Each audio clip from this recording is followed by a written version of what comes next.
Bostam, who is Director of Communications at the PennyAppeal, which is a fundraising organisation currently delivering aid in Gaza. Good afternoon to you. Thanks for joining us on Sky News this afternoon.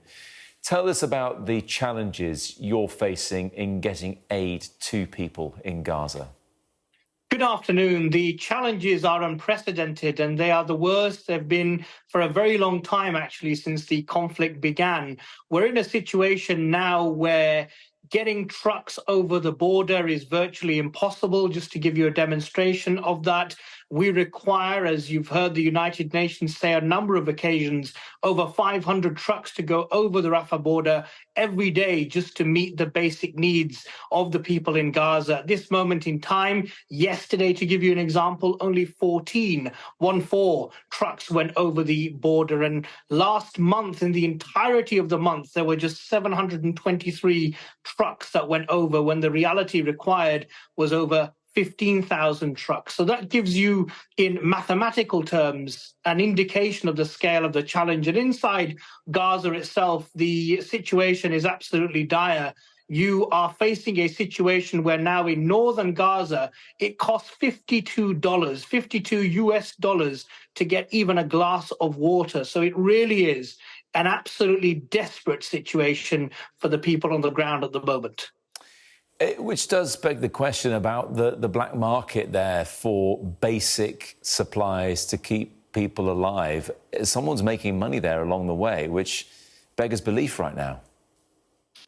It is a very, very difficult situation, and actually supplies within Gaza itself are running dangerously low. A conversation that I'm having and my colleagues are having every minute of every day with our partners on the ground is just how much supply do you actually have left? We're now approaching the month of Ramadan. We're only a few days away from the month of Ramadan, and it's very, very unclear as to whether there'll be basic supplies for people who observe the Muslim faith, who, of course, are the majority in Gaza, for their ability to actually observe the month of Ramadan. So it really is a situation that we would have never, ever been able to plan for or expect in the scale and on the scale that we've actually seen. It's a case where nothing's going in Gaza and nothing's coming out of Gaza. We've got, at this moment in time, 30,000 metric tons of aid in Egypt waiting to cross that border, but none of it, or hardly any of it, is getting through.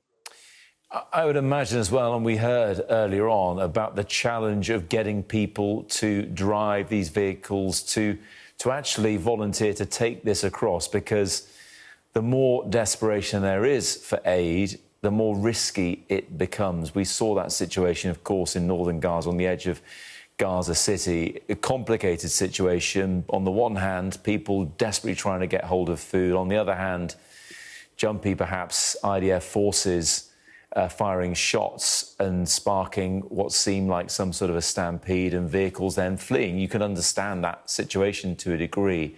So it must be hard to have people help to get this aid in when there is that opportunity to do so.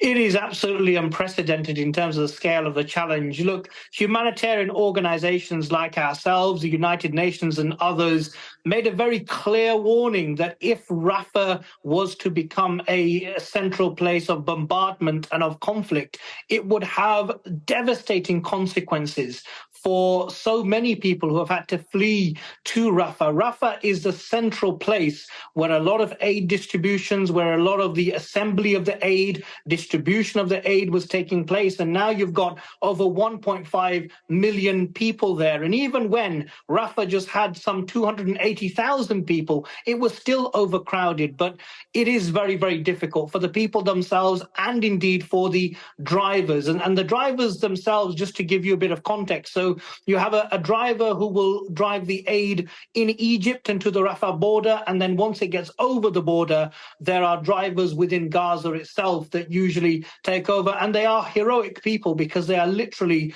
putting their lives on the line to save the lives of others. And my absolute admiration to them for that. But it is incredibly difficult, as you can imagine, and as you rightly said, to get people to volunteer to do that, because they know that at any moment, at any time, and we've seen it on a number of occasions, vehicles have been attacked. Groups of vehicles have been attacked. In fact, just a few days ago, as you said, there's been a number of convoys of aid that have unfortunately suffered attacks as well.